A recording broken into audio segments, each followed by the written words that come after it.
Hello बच्चों, एक बार फिर से आपका स्वागत है। और आज हम लोग बात करने वाले हैं क्वांटम मैकेनिक्स की। तो क्वांटम मैकेनिक्स के कुछ न्यूमेरिकल से इंपॉर्टेंट न्यूमेरिकल हैं जिसकी हम आपके साथ डिस्कशन करेंगे। जैसे पहला न्यूमेरिकल ये है कि calculate the de Broglie wavelength associated with the proton. Proton की बात हो रही है। Moving with velocity equals to the 1/20th of the velocity of light. तो यहाँ पर सबसे पहले तो मास ऑफ प्रोटॉन आपको मालूम होना चाहिए, वैसे क्वेश्चन में दिया रहेगा। तो वो करीब करीब होता है 1.67 67 इंटू 10⁻⁻27 किलोग्राम। ये हो गया। उसके बाद फिर वेलोसिटी कितनी हो जाएगी? वेलोसिटी है सी का 20th पार्ट। तो भाई सी का जो 20th पार्ट होता है दैट इज 3 इंटू 10⁻8/20। तो ये कुछ हो जाएगा 1.5 और 10⁻7। ऑब्वियस सी बात है, मीटर पर सेकेंड। तो आपको de Broglie वेवलेंथ निकालनी है। तो लेमडा इज इक्वल टू क्या होता है? h/mv, ये फॉर्मूला होता है। तो लेमडा की वैल्यू कितनी हो जाएगी? 6.62 into 10⁻34 joule second divide by 1.67 into 10⁻27 into 1.5 into 10⁻7। ये जब सब कुछ आप सॉल्व कर लोगे then you will find the wavelength, and the wavelength is about 2.64 into 10⁻14 metre. थोड़ा सा कैलकुलेटिव होगा, जस्ट ये कैलकुलेशन आपको करना होगा। ऐसे ही देखें, अगला क्वेश्चन है, वो कहता है find the de Broglie wavelength of neutron of energy 12.8 million electron volt. यहाँ पर जो मिलियन वाला वर्ड है ये थोड़ा सा टेक्निकल है। यहाँ पर सोल्यूशन की तरफ देखते हैं। सोल्यूशन में आपके पास दिया क्या क्या गया है।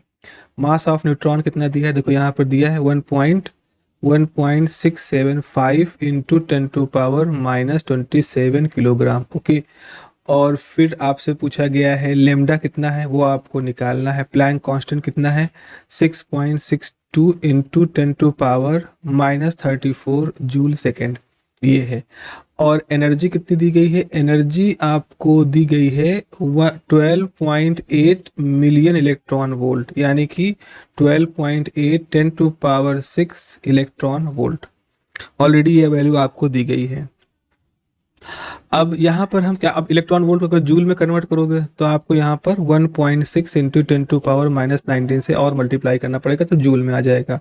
एंड प्रेफरेबली चूंकि सारी यूनिट को यहाँ पर भी MKS में जूल में है, यहाँ किलोग्राम में है, तो आपको भी जूल में कन्वर्ट करना। फॉर्मूला क्या होगा?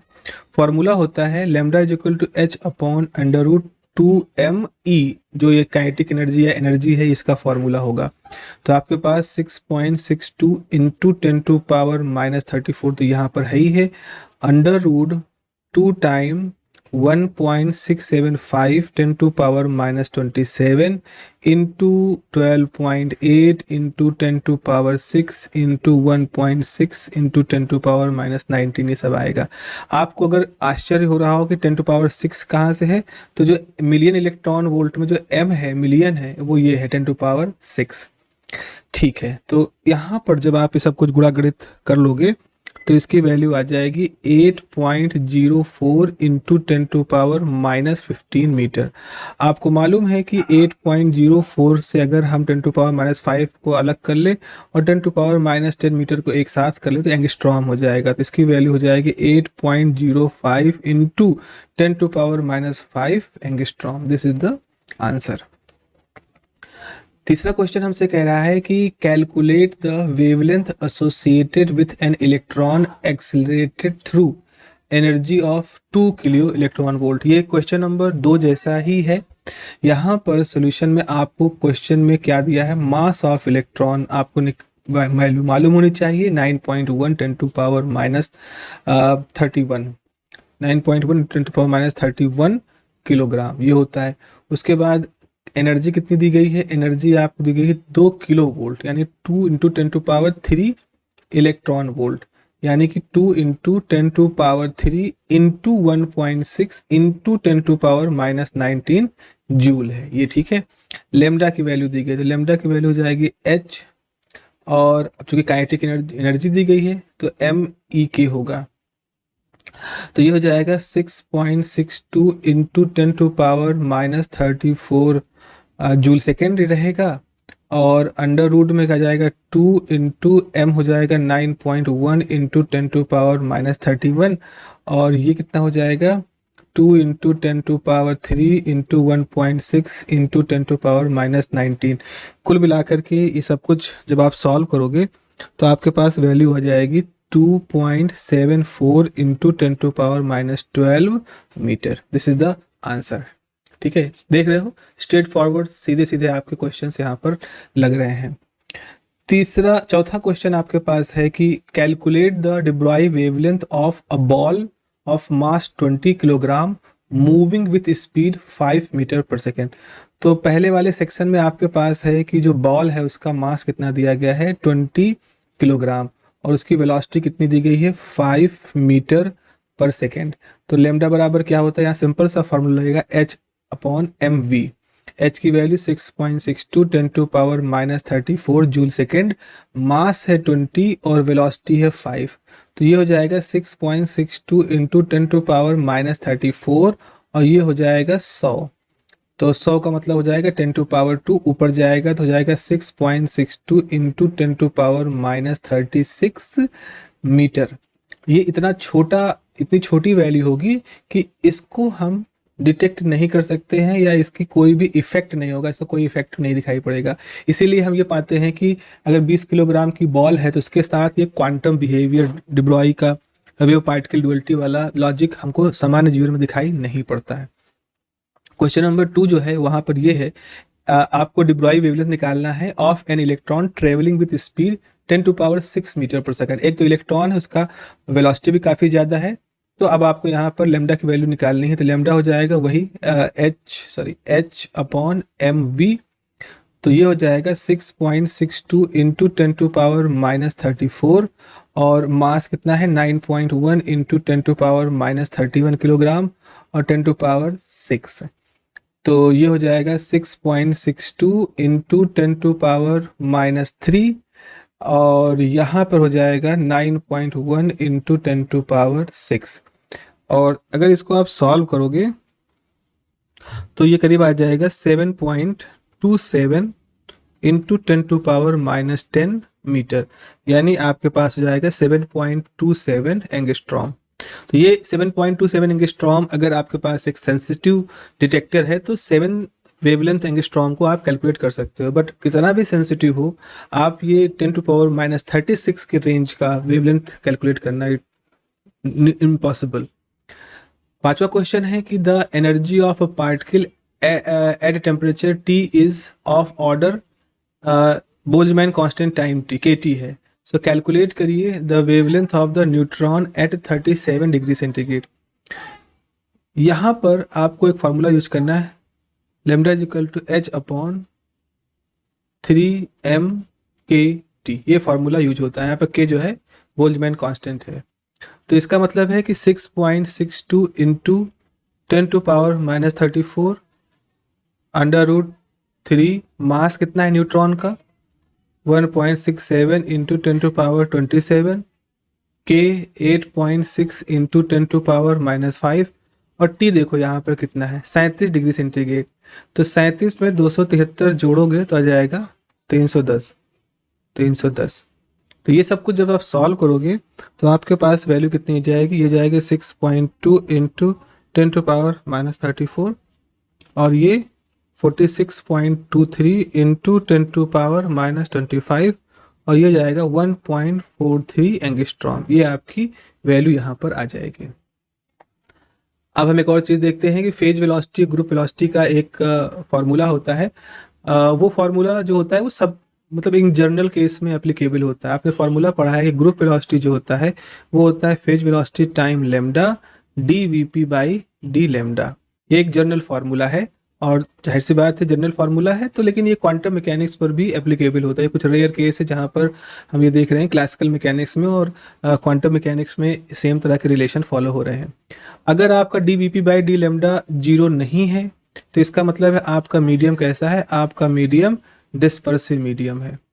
ठीक है, और अगर ये वैल्यू अगर 0 है तो ये आपका अगर ये 0 है तो ये नॉन डिस्पर्सिव मीडियम आपका होगा।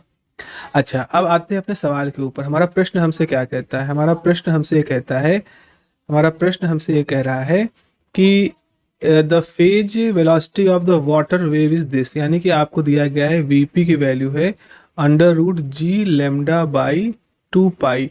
फिर क्या कहा गया, calculate the group velocity of the wave. Group velocity यानी कि आपसे कहा गया है कि भाई इस स्थिति में ग्रुप वेलोसिटी क्या होगी बताओ। ठीक है, बताना आसान ही है, हमें फार्मूला यूज करना है। तो आप पहले तो इस फार्मूले को लिखोगे वी जी बराबर V P minus lambda time D V P by D lambda. तो इसमें से D V P by D lambda की वैल्यू आपको कैलकुलेट करनी है। तो डी बाई डी लेमडा है, वी पी कितना दिया गया है, वी पी आपको दिया गया है जी लेमडा अपॉन 2 पाई की पावर हाफ। देखो यहाँ क्वेश्चन में ये दिया गया है। तो यहाँ से अगर आप देखोगे तो जी अपॉन 2 पाई तो कांस्टेंट की तरह से ही है, तो आपके पास डी बाई डी लेमडा है, लेमडा की पावर हाफ पर। ठीक है, अच्छा अब इसको अगर हम डिफ्रेंशिएट करेंगे तो आपका D V P by D lambda जो होगा, पहली बात तो under root ji by 2 pi तो यहाँ पे लिख दोगे, और ये हो जाएगा हाफ लेमडा की पावर 1/2, यानी कि ये ऐसा हो जाएगा जी अपॉन 2 पाई 1/2 बाहर की तरफ लिख दो, और ये हो जाएगा 1/लेमडा। ठीक है, तो इसमें अगर हम अंडर रूट लेमडा से मल्टीप्लाई और डिवाइड कर दें तो ये 1/2 तो ऐसे रहेगा, अंडर रूट लेमडा में जी लेमडा हो जाएगा और 2 पाई हो जाएगा, और अंडर रूट की वजह से ये आपका बाहर चला जाएगा, ये ऐसा हो जाएगा ना अंडर रूट लेमडा स्क्वायर, तो इसकी जगह पे लेमडा बाहर कर देंगे। तो आपके पास D V P by D lambda की जो वैल्यू है वो कितनी हो जाएगी, 1/2 lambda under root ji lambda by 2 pi. अब ये under root ji lambda by 2 pi तो आपको दी ही गई है कि फेज वेलोसिटी है, यानी कि ये हो जाएगा फेज वेलोसिटी बाई 2 लेमडा। तो अगर आपके इस फॉर्मूले के अंदर ये ब्रैकेट वाला टर्म आपको पता चल गया है, सो आपके पास वी जी की वैल्यू कितनी जाएगी, V P time lambda time we P by 2 lambda. Lambda lambda cancel हो गया, तो आपके पास बचेगा V P minus we P by 2, यानी ये हो जाएगा वी पी बाई 2। तो वी जी की वैल्यू जो होगी वो कितना हो जाएगा, वी पी बाई 2। ये फॉर्मूला यहाँ पर आ गया आपके पास, है ना। अब क्या पूछ रहे हैं, कैलकुलेट द ग्रुप वेलोसिटी। अब ग्रुप वेलोसिटी निकालनी है तो वीपी की वैल्यू कितनी है, तो जरा यूज करेंगे भाई, ये 1/2 है और वीपी तो ऑलरेडी कितना दिया गया है, जी लेमडा अपॉन 2 पाई, तो यानी कि 1/2 रहेगा। अंडर रूट में जी कितना है 9.8, लेमडा कितना है, लेमडा है 680 मीटर, तो 680 मीटर सी वेव के लिए है ना, 2 और 3.14, ये सब जो है ग्रुप वेलोसिटी की वैल्यू, जब ये सब कैंसिल करके आप देखोगे तो करीब आपके पास 16.3 मीटर पर सेकेंड आएगी। तो इस तरह से आपको ग्रुप वेलोसिटी की वैल्यू भी यहाँ पर दिख रही है, आप पा सकते हो। अगला क्वेश्चन देखो, यहाँ पर कहा गया है कि find the energy of electron moving in one dimensional box, rigid box है, in an infinite high potential box. ठीक है, one dimensional infinite high potential box के अंदर एक इलेक्ट्रॉन जो है वो मूव कर रहा है। इस बॉक्स की जो विड्थ है 1 एंगस्ट्रॉम है। फाइंड द एनर्जी, अब यहाँ से एनर्जी पूछा गया है, तो आपके पास तो ग्राउंड स्टेट की एनर्जी भी हो सकती है या एक्साइटेड स्टेट की भी एनर्जी हो सकती है। कौन सी पूछी गई है, कुछ नहीं मालूम है यहाँ पर। तो ऐसे हालात में जहाँ हमें इस तरह से कुछ मालूम ना हो कि ग्राउंड की पूछ रहे हैं एक्साइटेड की पूछ रहे हैं, तो हम सिंपलेस्ट केस की तरफ जाते हैं, हम ग्राउंड की ही वैल्यू यहाँ पर आपको निकाल के कैलकुलेट कर सकते हैं। तो इसमें कोई गलत नहीं होगा, because if no nothing is mention then we have a choice to calculate the ground state energy. Even excited state भी आप वहां से फिर आगे निकाल लोगे। देखो कैसे, फॉर्मूला क्या होता है, आप कहोगे for one dimensional box condition, one dimensional box condition जो En होता है वो होता है n square H square 8m l square. देखो यहाँ h क्रॉस नहीं है, h है। तो यहाँ से अगर हम ग्राउंड स्टेट की बात करें तो ग्राउंड स्टेट के लिए आपको मालूम होगा कि n की वैल्यू 1 होती है, 0 नहीं लेते हैं। तो यानी कि E1 की वैल्यू कितनी हो जाएगी, h square 8m l square. अब देखो यहाँ पर इलेक्ट्रॉन है तो m हो जाएगा 9.1 इंटू 10⁻31 किलोग्राम। l कितना है, l आपका है 1 एंगस्ट्रॉम, यानी 1 इंटू 10⁻10 मीटर। एच तो मालूम ही है आपको, एच होता है 6.62 इंटू 10⁻⁻34। तो ठीक है, तो आपके पास ग्राउंड स्टेट की जो एनर्जी है वो हो जाएगी 6.62 इंटू 10⁻⁻34 का स्क्वायर, डिवाइड कर दो 8, 9.1 10⁻⁻31 इंटू 1 इंटू 10⁻⁻10 का स्क्वायर, इस तरह से। तो इसको जब आप कैलकुलेट करोगे तो आप पाओगे इसकी वैल्यू कितनी आ गई। यहाँ से इसकी वैल्यू जब सब कुछ करेंगे तो ये करीब आ जाएगा 43.96 इंटू 10⁻68, और यहाँ से ये आपके पास हो जाएगा 72.8 इंटू 10⁻⁻51, तो जाएगा 6.038 इंटू 10⁻⁻18 जूल।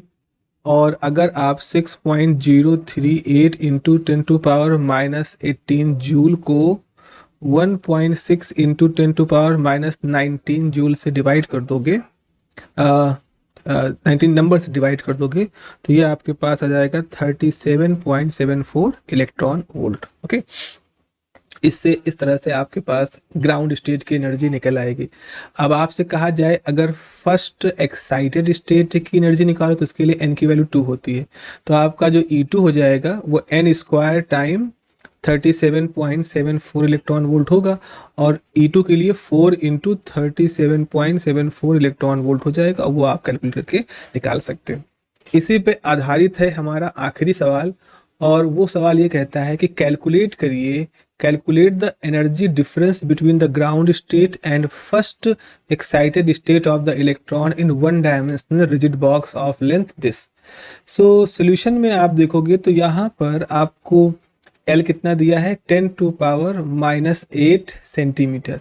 अगर हम इसकी बात करें 10⁻⁻8 इंटू 10⁻⁻2 मीटर, यानी कि 10⁻⁻10 मीटर आपको ये वैल्यू दी गई है। ठीक है, आपसे कहा गया है एनर्जी डिफरेंस निकालो ग्राउंड स्टेट में और फर्स्ट एक्साइटेड स्टेट में, इन दोनों स्टेट में आपको वैल्यू निकालनी है। ठीक है, निकालते हैं। निकालने के लिए तरीका क्या है कि फॉर्मूला क्या है, En बराबर हो जाएगा n square h square 8m l square. तो आपके पास En बराबर हो जाएगा n स्क्वायर, h की है 6.62 इंटू 10⁻⁻34 का square, divide by 8।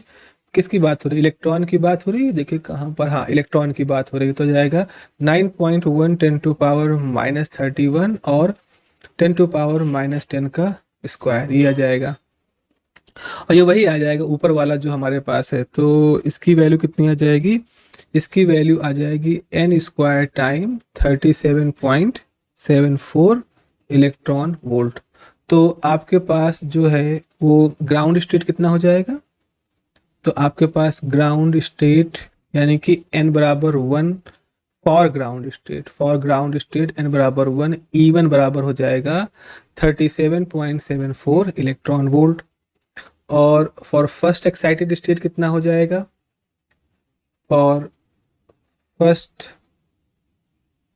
Excited state n बराबर 2, तो E2 बराबर हो जाएगा 2 स्क्वायर टाइम 37.34 इलेक्ट्रॉन वोल्ट। तो आपके पास 4 इंटू 37.74 इलेक्ट्रॉन वोल्ट आ जाएगा, और इसकी वैल्यू आपके पास आ रही है 150.72 इलेक्ट्रॉन वोल्ट। सो डिफरेंस बराबर कितना हो जाएगा, डिफरेंस बराबर हो जाएगा excited state minus ground state, यानी 150.72 माइनस 37.74, इन दोनों का जो डिफरेंस होगा वही आपका आंसर यहाँ पर आ जाएगा। तो इस तरह से आपको कैलकुलेट करना सीख लिया है आपने, कैसे difference of the excited states यहाँ पर निकालते हैं। तो ये कुछ अच्छे न्यूमेरिकल्स थे जो आपके क्वेश्चन पेपर में आते हैं, इनसे मिलते जुलते आते हैं। अगेन डिफिकल्ट अगर थोड़ा सा भी बनेगा पेपर तो आपको इस तरह के क्वेश्चन वहाँ पर दिखाई पड़ेंगे। बाकी तो साधारण से क्वेश्चन जो बार बार रिपीट होते हैं वो तो आप पढ़ ही रहे होंगे, पुरानी वीडियो से आप उनको देख ही लीजिएगा। बट ये थोड़े से कुछ टेक्निकल, थोड़ा सा डिफिकल्ट साइड की तरफ अगर होता है तो इस तरह के क्वेश्चन आपको पेपर में दिखाई पड़ेंगे। चलिए, बेस्ट ऑफ लक आपके एग्जाम के लिए, अपना ख्याल रखिए, नमस्कार।